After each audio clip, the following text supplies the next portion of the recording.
Hello, everyone. Me and Ian. We're here back for another episode of the Weekly Vibe. We are on episode 7 now, I believe. Yes, we are.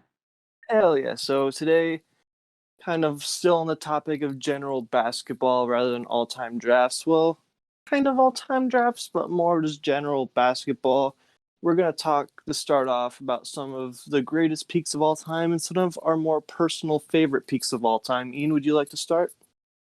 Why don't you take it this time? I think I All right. started last time, so why don't you start? All right, yeah, that's fair. So I think one of the names I'll throw out for probably one of the greatest peaks ever. I think a peak that isn't really talked about enough in terms of like the casual media. I feel like Steve Nash isn't idolized enough.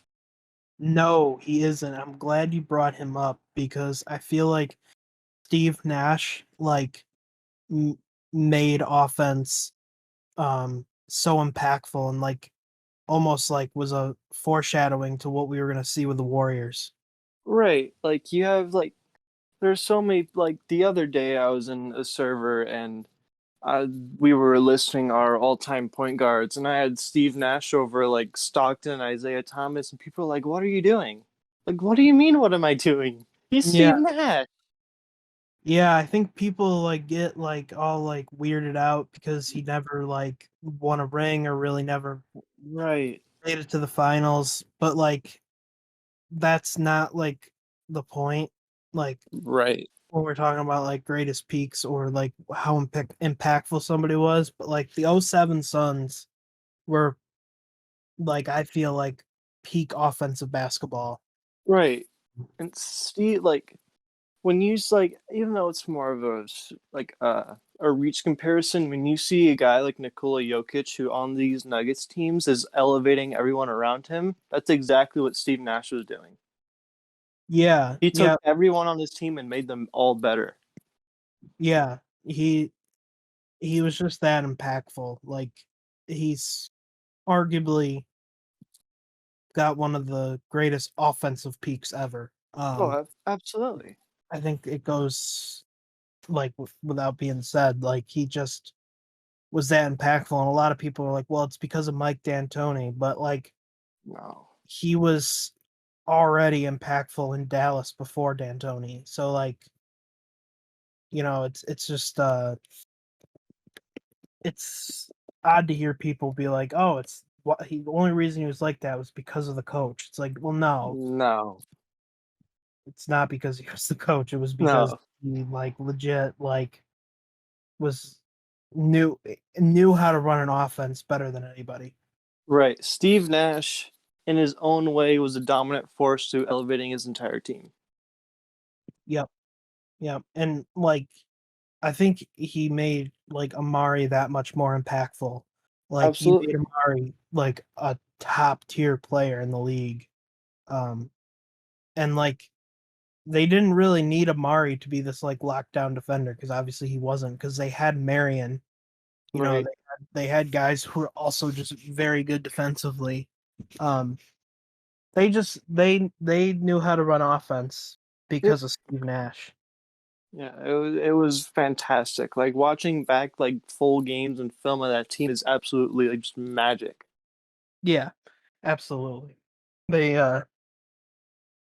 they're one of my favorite. They might actually the '07 Suns, maybe even some of '08. Hmm. Probably my favorite basketball team, outside of any Kings teams, that I've watched. And I've seen the 16 and 17 Warriors. Right. There's just something different about the Suns teams with Nash. Oh yeah. Crazy to think about, but he was that damn impactful. He really was. Like you have the whole thing of like in this current era of 2021 where spacing is everything. People are performing way better than they might have 10 years ago. Imagine how Steve Nash translates. Yeah, he. I feel like he's a seamless transition Hmm. offensively to this era. Yeah. Um, and he played in an era where basketball wasn't especially exciting. It Yeah. was more grueling games. Obviously, like we saw teams like the Pistons win with like some of the worst offensive players. Right. The Spurs like were the Spurs. They just did Mhm. their thing. Um, Right. but the Suns were just built different. Like they Mhm. just their offense was so exciting to watch. Yeah. Uh, yeah, that that's a good one. Um, Mhm. I think one I have, and it's Steve Nash is actually currently his coach. And Hmm. no, I'm not talking about Kevin Durant. Oh, That, good, good, that good. that's too lame. Um, Correct. I mean, he does have a great peak, but No. we already know that. I Nope. think I think someone that goes under the radar in terms of greatest peaks, and mainly because of his offensive values, James Harden. Um, Yeah. he was at one point, I really feel like almost impossible to guard. Uh, Yeah. he he straight up just was that damn good on offense. He'd kill you with that step back three, or he would just drive by you and he Right. would draw a foul. So it was like you really couldn't stop him um, from scoring like all the time, which is why he had put up some insane numbers. Like in 2019 when he put up 36 a game. Uh, Right. like just he's just that good. Like, Right. The entire season was built around stopping James Harden. yep, Like yeah, every sports media was talking about it. Teams were game planning around it all the time. It was just James Harden was the focus of that year. yeah, he was, and he, I mean, rightfully earned it. Um, Hmm. and I know he's kind of like a mixed bag in terms of how people view him. Um, Hmm. I view him in a rather positive light, just because you know he scored. I feel like he scored better than anybody in a long time during that 19 season. Yeah. He putting up 36 on looking at the trying to find the stats right now. Yeah, he put up 36.1 on where is it? On 61.6% true shooting. Yeah. Um, That's insane. yeah, and at that time, true shooting league average was 56%, so he shot like about 5% relative true shooting that Yeah. season, which just makes it that much more insane. Um, but yeah, um, I really, really, really liked James Harden's years in Houston. He did a lot for that team. He did. I don't think they would have been anywhere without James Harden. Um, it's just a shame that he was never able to get anything with them. Right. Uh, Yeah. so yeah, Harden was one. Um, Mhm. for sure that I felt like needed to be brought up because he can get just slandered across the fucking like Right. Like through across a bunch of people. it's Um, not his best ATD season, but that's probably like an arguable season for one of the best scoring seasons of all time, straight up. yeah, oh yeah, and he was still like a pretty good playmaker too. Yep. Uh, that assist to turnover ratio is a little disgusting, but Right. Yeah. That's why you I- take one of the modern one, the closer, like more recent ones with better upscaled playmaking. yeah, yeah, but he was just that good. Right. Um, and I think someone who goes under the radar, and I mean this topic I think comes from like Ben Taylor's greatest peaks video. Like I think we all pretty much saw that. If you're in an ATD server and you don't know who Ben Taylor is, I think you're doing something wrong. Right. But he mentioned in one of his first videos, he talked about like Wilt versus Russell. Hmm. So I want to talk a little bit about Wilt because 67 Wilt and I've said this like 100 times before, I feel is like a top 5 peak of all time. Yeah, that is. So even though some like more casual viewers may think otherwise, that Wilt season was his absolute peak. Yeah. Um, obviously the 50-point season was something that was an anomaly and that we're never going to see again. Mm-hmm.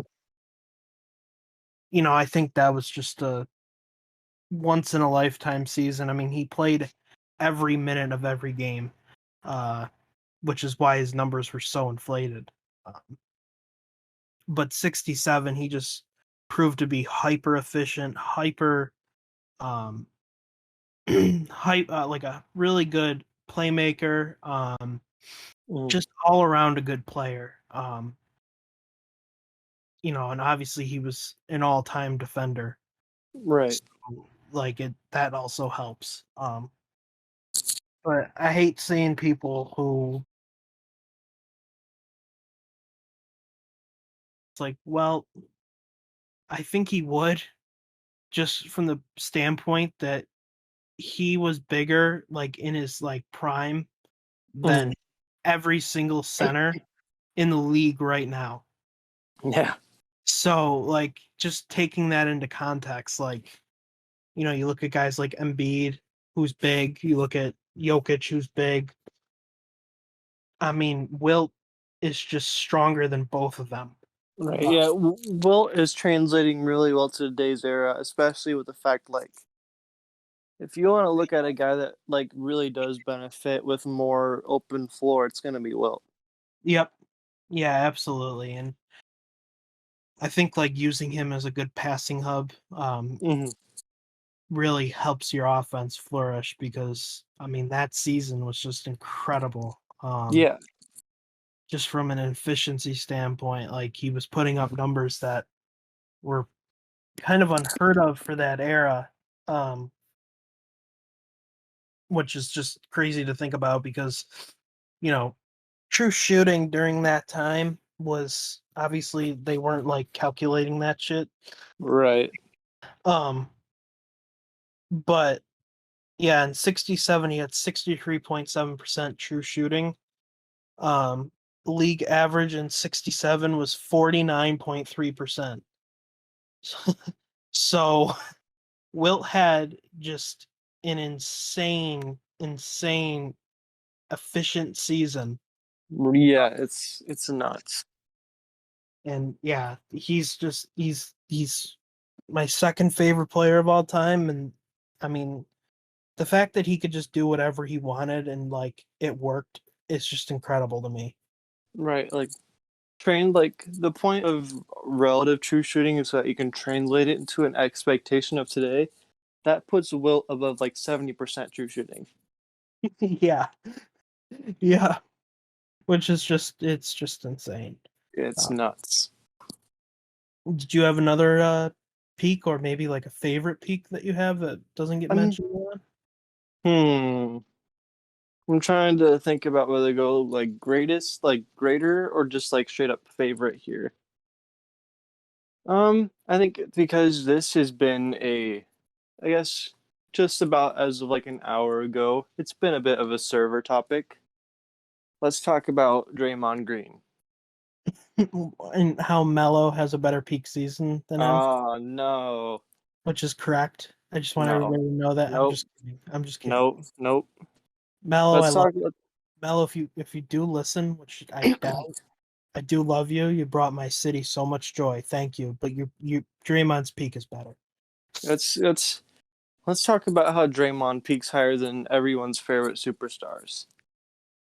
Well, okay. Go Like, for like I feel like Draymond, like if anyone's ever gotten super uncredited for just having straight up superstar level impact, it's Draymond Green. it. Mm-hmm. Like there are so many fans that treat him like he's just another role player. Yeah. Yeah, he's more than that. He really is. Like 15, 16 Draymond is like even though like if 15-16 Curry never existed. 15-16 Draymond's probably the MVP. Oh wow. I mean, yeah, I mean, maybe for us, but like obviously, like voters wouldn't ever vote that way. Yeah. Well, the But same case as like 2021 Gobert, he was a clear top like 5 MVP talent, but voters didn't really see it that way. yeah, it's just about like, I mean, some of them just see points per game and go burr, you know. Like, but Jordan Clarkson, 6 man of the year. Woo! Yeah, I don't like necessarily hate that. Ingles probably should have won that, but No, yeah, probably. the reason why the Jazz were so good is because they had two guys like Clarkson and Ingles that could come off the bench and in like any moment get hot. Right.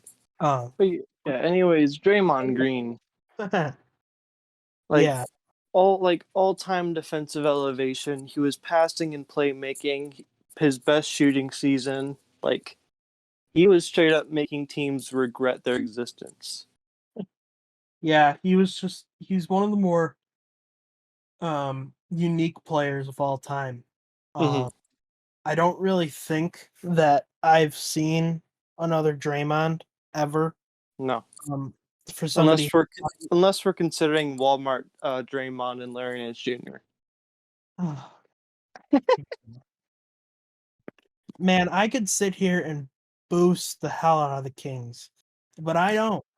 I don't boost the hell out of my mid team. All right. I'm I can telling you talk all, about how Tyrese Halliburton had the greatest rookie season of all time, but I don't, do I?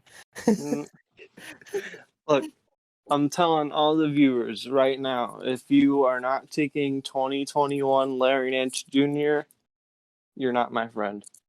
Oh, there you have it, folks. Ready? Cat and I are no longer friends. Uh, Boo. no, it's just there hasn't been a guy who can play make at that level. Right. Be Draymond's size. Because he's not exactly like, I don't think he's that tall. No. He's 6'6". Be that size, have elite level rim protection. Um, be so switchable on defense. Like Right. that's just not somebody ever who I feel has done that. It's just how I see it. Like it's just he's an incredibly unique player that if we ever see somebody again like him, like I don't think they'll like be better than him. Right. Like I think he's just that impactful. Yeah, Draymond is straight up like a master class what he does. Yep. Yeah, he's an interesting guy for sure. For But sure. a You question. remember when Draymond's dick pics leaked on Snapchat? Oh God. Okay. Yeah, we can we can forget about that one. I think his IQ off the court is much worse than his IQ on the court. But besides the point, he just he knows the game of basketball so well compared to everybody else in the league. Like I just feel like he's miles ahead. Like I feel like he's on like a LeBron James, Michael Jordan type level of understanding the game. Yeah, Like probably. I'm not saying he's as good as LeBron or MJ. I'm just saying like in No. terms of uh basketball IQ, he's up there. Oh yeah.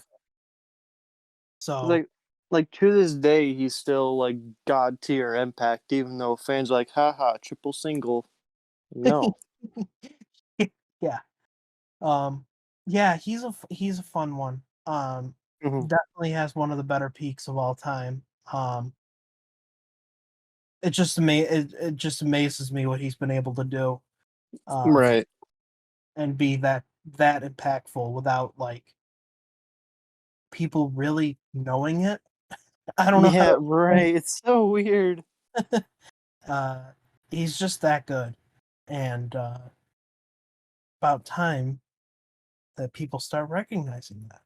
Yeah, it's like I think it was just really funny. Like I'm reading back in the chat, I see all this Draymond versus Mount. Like, let's boost Draymond on the podcast, and Yeah, he's deserving of having that title. It was one of the greatest peaks ever. yeah, Um, yeah, I think a fun one that I um that I've thought about just recently. Let's talk about a King's legend. Um, we're Tyrese already. we're already talking about how Davion Mitchell has the greatest peak of all time, and he's played what two. Ooh, hey, his defense looks great. Yeah, his defense is awesome. But besides that, let me talk about one of the greatest shooters ever in Peja Stojakovic. Ooh, I'm not saying he has one of the greatest peaks. I'm just saying he's one of my favorite peaks. yeah, yep. His shooting is elite, like elite, elite.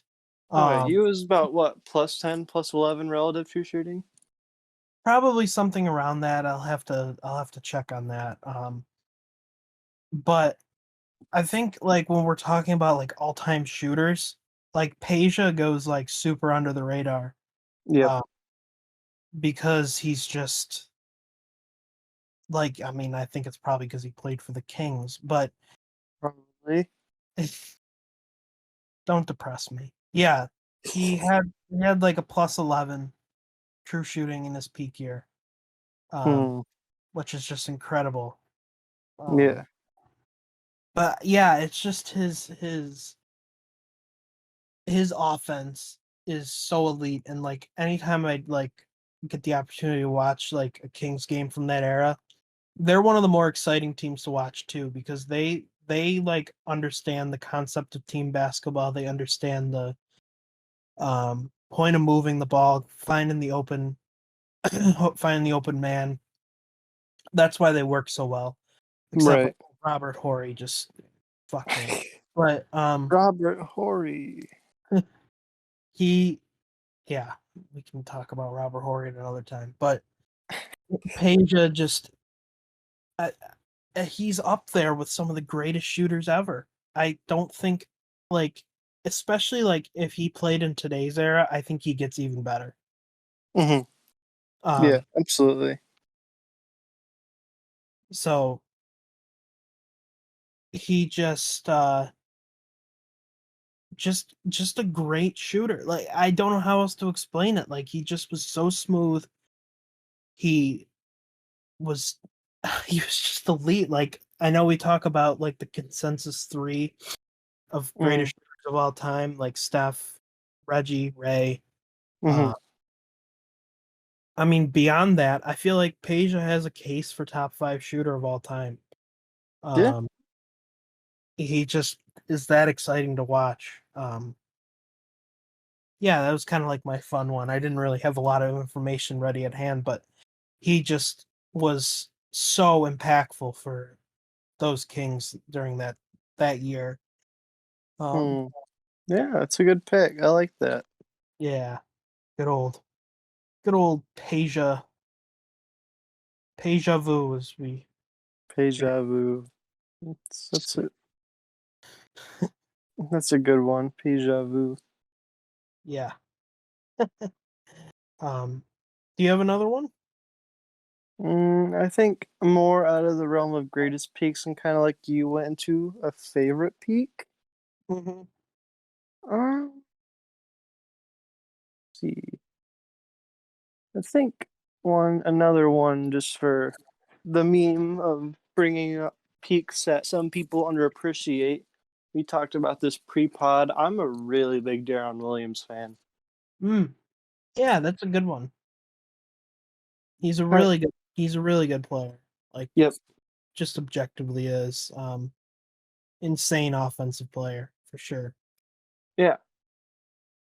Like this is another one just kind of for the meme. Shout out Birdie who does not watch basketball. Um, Oh. Deron Williams was an insanely good offensive elevator. He just his presence alone, he was boosting team efficiency, making shooting better. Just like he was all around just boosting offenses with his presence. Yeah, for sure. He worked really well in Utah. Mhm. I know he went to Brooklyn and then like shit hit the fan for him, but Yeah. he was still just such a good player in his Mhm. peak. Yeah. He was a little good in Brooklyn. Yeah, for a little bit, and then yeah, Yeah. Brooklyn just was kind of like, screw it, we're gonna sign like 4 55-year-old men to play Right. basketball that are like 10 years past their peak. Uh, Right. and yeah, we'll make the playoffs and we'll win a lot of games. Like, okay, yeah, that worked well, didn't it? Right. Um, but yeah, he's an interesting one. I think he's a good pick for a type of team that's maybe slanting a little too heavy defense, like going Hmm. back to TDs, like he's perfect for like raising an offense. Right. Yeah, he's like if you're thinking, well, I got to give my offense a boost and get me out of this like zone, then Deron Williams is one of those guys. Yep. Yeah, I agree. He's really interesting. That was an interesting one. I Yeah. appreciate that.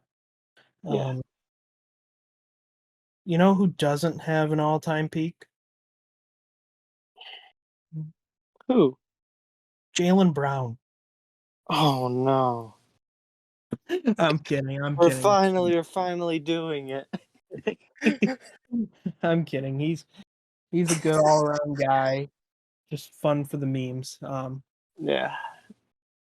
Well, But are we gonna do the in-depth breakdown of Jalen Brown for cardiac finally? we'll do that maybe next week Maybe or next after or never. Who knows? next next week. Yeah, Yeah, next week, maybe next week on the Weekly Vibe with a special guest, maybe Jalen Brown breakdown, maybe. maybe, So maybe not. maybe. Uh, maybe we're just kidding. Uh, um, but yeah, I think those were some good names we threw out there. Yeah, The next topics kind of goes in hand with peaks. Like when yeah, we talk about peak, we talk about longevity. correct. So, do you want to talk about who you think has best longevity or favorite players with longevity? Well, let's see if I can think. Well, hmm, hmm. Well, I think we can just throw out that Kareem is All probably right, yeah. Kareem, LeBron are the two. I hate saying this man's name, but Carl Malone. Those Oh those man. those three have like a top like longevity careers. Like they Yep. were impactful for a very, very long time. Yep. Um so I think we should just throw those three out there right now. Just get it out of the way. Um Hmm. so do you have a fun one that would be interesting? Trying to think of a more fun one. I think this kind of plays into hand with the budget challenge we're doing later. But Mm. Artis Gilmore was surprisingly pretty good for a while. Yeah, he was. He was. He was a very fun player throughout Hmm. his throughout his career. Um yeah, he had a very long career. Yeah, he played until he was 38. Yeah, Oh, and then he 39. He played in Italy at age 39. yeah, but even at like age 36, he was an all-star. He Hmm. was impactful, and I think that's like insane. Um, Hmm. but he was just that good. He was able to He, and he was yeah, pretty good. I liked him. yeah, he's fun. Hmm. Um, one I Oh, got. Go ahead. oh, I was gonna throw in that like he's one of the more efficient players of all time, which really helped. He was Yeah, just really nice there. yes, absolutely. Yeah, Um, one I have, he's played the most games out of Yeah. anybody in NBA history. And I think a lot of people will be like, "Why are you talking about Kareem again?" I'm not. I'm not talking about Kareem. I'm talking about Robert Parrish. Robert Parrish. Um, Parrish. he was pretty good. Mm-hmm. He was 37, still making all-star teams, even 38, 39, still averaging double figures, almost a double-double. Mm-hmm. Um, he was just good for the majority of his career. Um, Also like a very like underrated player on those Celtics teams, Mm-hmm. for sure. But yeah, he played the most games of all time. I looked this up. The least amount of games. I'm not counting the '97 season with Chicago, just because he was 43, and I think he probably. I don't really know the full story, but I think he might have retired. Um, Mm. or he got hurt or something. I don't know. But the least amount of games Robert Parrish ever played from the beginning of '76 to 1996, so 20 years later, the least amount of games he played in a season was 72. And Mm. that's just wild. I mean, he's Yeah. playing, and on top of that, he's got all those playoff games too. Um, Right. he had a stretch of 23, 21, 18, 21, and 17, 5 years in a row in the playoffs. Hmm. So he's really underappreciated in general, and he's also underappreciated, I feel, in the ATD community, just because he was just so consistent throughout his whole career. Uh, Right. just a model of consistency. Very strong player. Yeah. He was really good. I'll have to watch some more film of when he played because I feel like I haven't done enough of a dive into him. But Yeah, I mean, I don't think he's like, the most exciting player to do a deep dive, right, right, but hey, that's how you learn. Like you learn exactly. from, Do your yeah, film research, kids. yeah. Don't be like certain people in the server that start with the letter B that way. Do your film. Um, yeah, that was the one that stood out to me as like a fun one. Um, Hmm. I think like even somebody like CP3 deserves credit. Um, Yep. I mean he just led the Suns to the finals at Yeah. age 35. Still 35. impactful. Hmm. Just a great player. Yeah, absolutely. I really like Chris Paul. Like his longevity is nuts. The fact that at his age he's still a defensive leader, he's still a really good playmaker. He's finding guys in their spots, he's elevating them. It's really insane. Yeah, for sure. Um, I really didn't think too much about these ones because it's kind of hard to find like somebody who was so Yeah. consistently good for so long. Right. I think an interesting case, not necessarily like great longevity, but the fact that like he played until he was so old. Vince Carter is an interesting case. Oh yeah, yeah. Vince Carter's one of those cases where he was one type of player during his Hmm. peak, and then as he slowly lost athleticism and got older, Hmm. like he became like a different player almost and became Hmm. more impactful that way. Yeah, like Vince Carter, like he didn't stop averaging double digits until he was 38. Yeah, that's just insane. Hmm. um he's definitely up there for one of the greater longevity cases. Hmm. What I just find remarkable about him is his adaptability and ability to change how he played. Um, Right. It really makes me wonder why people argue that like '01 Vince in all-time drafts is too on ball, even though it's like clearly shown that Vince can change his style of play.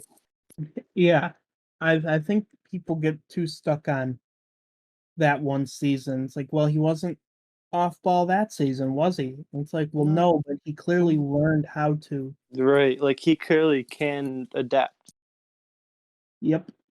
Yeah, Like that's he's like I think if you put Vince Carter next to LeBron James in these, he's gonna play off of LeBron James. yeah. Yeah, he's a very good example of someone who had good longevity before, and then like as he got older, just changed how he played and became even more important. Mm-hmm. It's nuts that at he was 42 years old and making nearly 40% of his threes. Yep. Like that's nuts. Yep.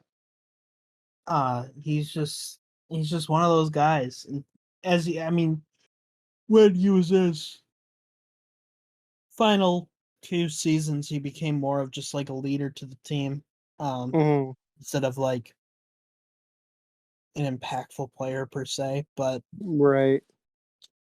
that's still important. Yeah. Yeah, that's kind of like all the longevity ones I can think of like right now. Um, Yeah, we got some of the obvious ones, some of the more fun ones. yeah, Um, for sure. I'm trying to think if there's maybe one other one that I'm missing. Uh, hmm. I think not necessarily all around longevity, but Kevin Garnett, the fact he was defensively impactful until he retired was really insane. yeah, he was KG's just that dude. Yeah, Uh, like he's a his killer. yeah, his defensive impact stats were still good like in 2016 playing next to Karl Anthony Towns. Yeah. Like he was an old crippled man and was still impacting the floor. Yeah. I think another one it just came to me was Moses Malone. Yeah. Uh, he was also had great longevity, had a very long stretch of being top player in the league. Um, Mm, we kind of meme Moses a little bit in these servers, which is disappointing, but mm, he he's always been like a great player for a long time. Um, yeah. he's definitely one that's up there.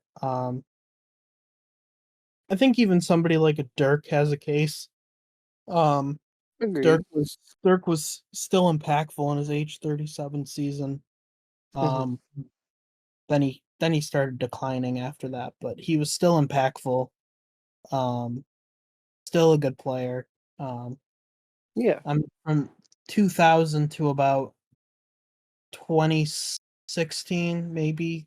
Yeah, 2016. Hmm. Dirk was Dirk was really good. He Uh, was. so I think he's another one. I think But another one, like, he wasn't even a great peak, but, like, he's one of those dudes who stuck around for a while and his game was valuable, and he still plays now. I think JJ Redick is a fun case of someone who's just stuck around. yeah, he's yeah, he's impactful because he's such a good shooter. Hmm. Uh, but yeah, Yeah, it is kind of funny how he's he's he's 36, and during his 13 games played with Dallas, he was making 39.5% of his threes. wow, it's pretty impressive. Hmm. Um, Yeah, it's just like it's not even a great peak, just really fun longevity. Like he could yeah, still be in the league for another 2 years or so. yeah, yep, I agree with that. That's pretty much all I got. I can't really think of too many more off the top of my head. But yeah, that was those were some good examples. Hmm. Hmm. Yeah, that may be it for me too. Don't know if there are any others I can name off the top of my head here. Hmm. Yeah, there's not too many. Yeah, oh, I guess Marc Gasol is probably a good case. Yeah, um, he's still pretty impactful. Even in the little limited amount of minutes he played, Hmm. and he was still pretty impactful. Like in general, like just like even though he's 36 now, he's like at 36, he's still defensively there. He develops good passing chemistry with his guys. Yeah, Like for you go back to 34 years old on that Toronto team, he was huge. oh yeah, yep, he was super impactful. Hmm. I think that's another not great great but fun longevity case. Yeah, there's one I have that's kind of funny, but like Hmm. um, I don't know if you've heard of the player Kevin Willis. Kevin Willis. Yeah, That sounds oddly familiar. well, he played for a long ass time. Um, Oh yeah, I'm looking him up now. 44 years old. Jeez. yeah, yeah. Um, but he was like good for a decent chunk of time. Hmm. Yeah, I don't think he's like great defensively, but he's still like pretty awesome like offensively and stuff like that. So I thought that was like a fun one to throw out. Yeah, that's a pretty fun name. Ah, so many teams too. Yeah. Career Atla- dream. Atlanta, Miami, Golden State, Houston, Toronto, Denver, San Antonio, Dallas. Yep. Yeah, Man, he played with a lot of teams. he's Um living that my player life, my career. yeah, basically. Um yeah, he was just a fun one that I just thought of. Yeah, that's a pretty good pick. But shall we move on to the budget challenge? Yeah, let's get this challenge out of the way. Let's do it. Yeah, so we basically the challenge was to build a team of 33 plus year old players just in Yeah. based based on the longevity Hmm. session we Yep. just had. Um thought this was a fun one, so Kev, why don't you go ahead? Why don't Yep. you give it a start? So for my team, I had the Harlem Globetrotters. I went with 2021 Mike Conley, 14-15 Kyle Korver, 17-18 LeBron. Bust. Oh, shut up. 94-95 Sam Perkins, 82-83 Artis Gilmore.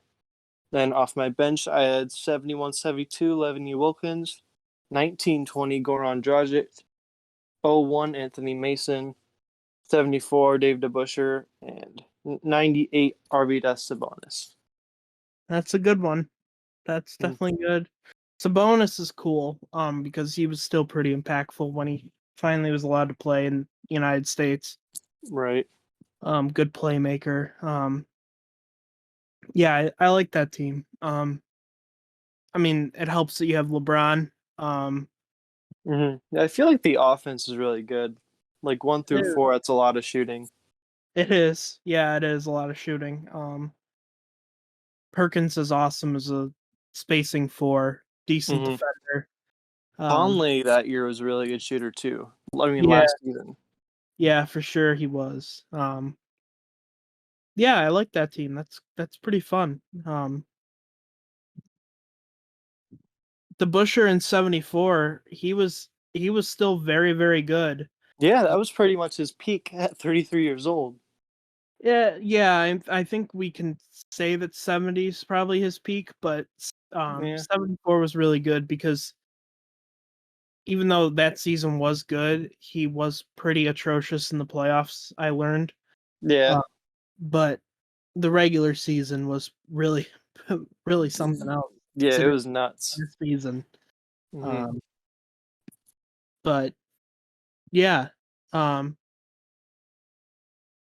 that's a good team. I really really like it. Um, Thank you. yeah, no problem. So I kind of went with a different approach. I went for like the killer duo. Um, my team name is the Oshkosh All Stars, named after the like a really old basketball team from the 1930s, I think. Uh, Nice. they just with the theme of longevity, I thought it would be funny to have like an old ass team. Yeah. Uh, so Curry is the first player I took. Steph Curry, 2021, still Mm. probably one of the better players in the league. He turned 33 that season, so I got lucky. Uh, Yeah. then I have Michael Jordass. I mean Michael Jordan. Uh, thanks, Kev, for changing that. I have, and I picked his '97 season because that was a fun season. Mhm. Uh, then I went with Tony Allen. I know don't see him, Mm. but hey, I gotta have the guy that's gonna clamp your best player. So Right. Is facing off, LeBron's getting shut down. So sorry. no, Um, no. Nope. um, LeBron has shooters. he does, he does, but my defense also pretty damn good. Um, I also went with the Busher 74. I just feel like it was a really easy fit. Mhm. Uh, and then I went LaMarcus Aldridge 1819 to Mhm. round out the starting lineup. So obviously I had a bit lower talent in terms of like the starting lineup, but I also had Yeah. Steph Curry and Michael Jordan. So Right. I'm okay. I'm chilling. Um, Right. and off the bench I went Hal Greer, $69.72. I went Ricky Pierce, 92.93, $2. Hmm. I went Adrian Dantley, 88.89 for $1. Oh. Elvin Hayes, 79.80 for $2. And then Oh no. I decided to throw in a player that I don't think's been drafted anywhere. The man to first put up a 5x5 in NBA history, George Johnson, Yeah. 81.82 for $1. If you don't know what a 5x5 is, it's basically getting fives in each of the major statistics. So like 5 points, 5 rebounds, 5 assists, 5 steals, 5 blocks. He Mhm. did that. I forget what year he did that in, but he was a really good defensive player for good amount of time. Interesting pick. Thought I'd just give him a shout out there. Um, yeah, so Hmm. that kind of rounds out my team. Um, Yeah, that's pretty interesting. I like the George Johnson pick is interesting. yeah, But I it's dig it. I think, no, I'm not very sure 81-82 is his peak. I'm sure. oh no. I mean he was still good though defensively. I think he averaged Yeah. around 3 blocks a game that year. Yeah. But George Johnson was just a really unique case. Yeah, I'm sure you can make the case for his peak year to be a $1 dude. Though Yeah, the center position is very filled. it is. It is, and that's like kind of What kills just how him. it is. Yeah. Um, but yeah, I'd say like any of his years between 1978 and even 1982 deserve a shout. Um, Mm. if you're looking for just someone to be pure defense, Yeah. uh, he's your guy. Um, yeah, I just kind of wanted to give him a shout. That's fair. I like it. It's pretty interesting. Yeah, for sure, for sure. Um, so that was another good episode, I feel.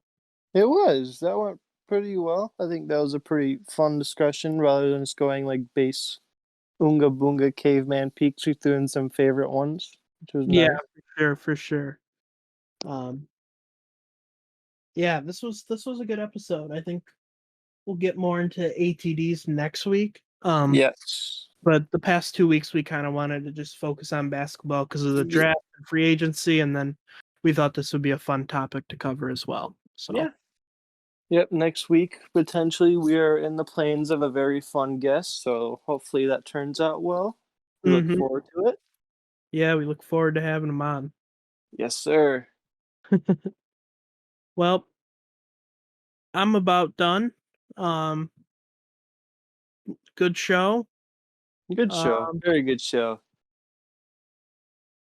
so we'll see you next week. Yeah. Hopefully with a special guest. Yeah. We'll probably dig into ATDs. Hmm. See you next week. Yeah, see you next week. Remember, watch or I'll eat your shoes. Oh, well, peace. Peace.